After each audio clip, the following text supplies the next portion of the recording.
Welcome back to Anonymous Lens.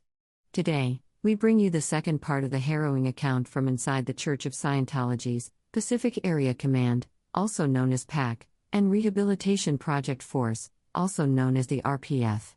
This testimony continues to shed light on the conditions and experiences faced by members within this secretive organization.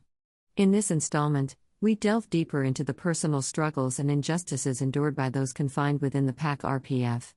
This is letter number 2 from the series of letters that were part of the FBI investigation. The FBI investigation against the Church of Scientology in 2009 was for civil rights and human trafficking. This letter is narrated exactly how it was written. As I was telling you earlier, there is this total frantic control of all the RPF, Rehabilitation Project Force members.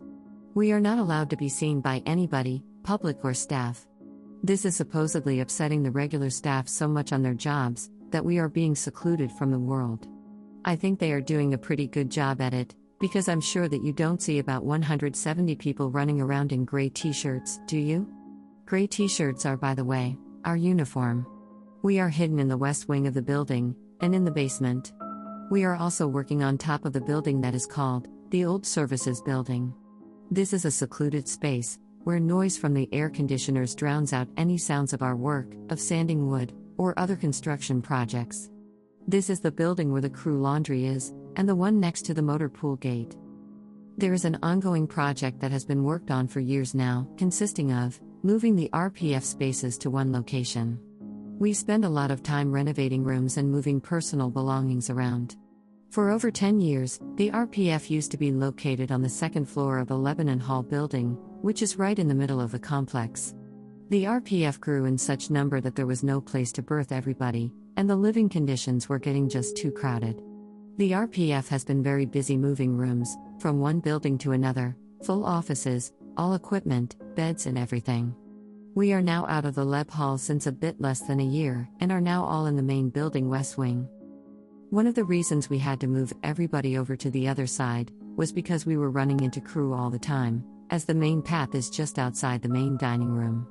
This apparently upset them and distracted them so much from their daily routines that we have to be segregated with force. In order to implement this fully, we had locks installed on the emergency doors that go out to the roof between the buildings, and we have to travel on that route to not be seen. Only certain people have the keys. And we cannot even go back and forth between the buildings, without someone coming with us to totally control that we don't meet any other crew members. This project has now coming to its last stage, where the confidential OT course room is getting moved also. As the students running back and forth are creating so much traffic, that the OT3 and OTV course rooms have to move. This is a big evolution, as the OT materials have to be kept in a safe, and be checked daily by the security guards. The place has alarms, and one cannot come in or out without a key and a magnetic security card.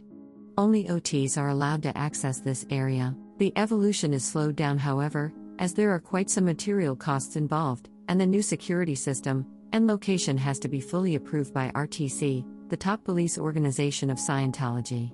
The paper mill of approvals of such big changes takes forever. The Scientology bureaucracy is worse than the government. Wait.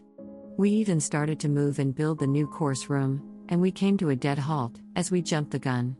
It wasn't approved yet. All the berthing spaces moved over to the west wing, and everybody in the RPF is now living and studying there. Even the RPF, IC, in charge's office, is at the end of the building, next to the course rooms, by the stairwell. We have the berthings on the second floor, both sides. Just look for the white plastic in front of the windows. This was put up to hide the bunk beds that go up to the ceiling. But can you guys believe this? There are about 16 guys in one little room, 4 bunks high. It's so small that it's impossible to have everybody be in the room at the same time, so we have to go to bed, staggered in shifts. Another room that is a bit bigger has about 50 men in it. It's 2 rooms with a wall knocked out. The windows are only opened a little bit, but there is no ventilation at all.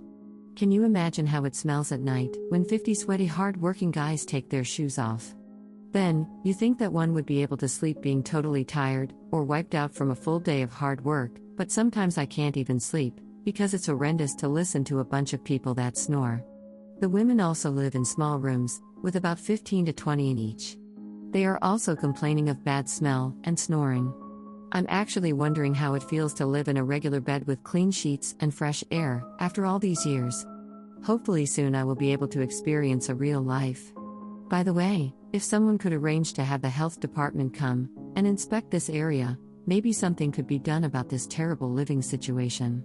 It's hard to believe that we have an invisible prison, right in the middle of Los Angeles. A bunch of sardines packed together in terrible living conditions. If the city would inspect this area, I think they would close it down. It certainly is not humane. Let alone religious. I have to go. This was letter number 2. No human being should have to endure such misery from a supposedly religious organization. This so-called church sure operates like a cult. The Church of Scientology has no business holding a tax-exempt status. As the movement grows, and more people find out about this organization, I hope one day, the FBI takes a closer look and reopens the investigation against David Miscavige and the church. I hope you stay tuned for the letters that follow. Thank you for being here. Please comment, like, share, and subscribe. I'll see you on the next video.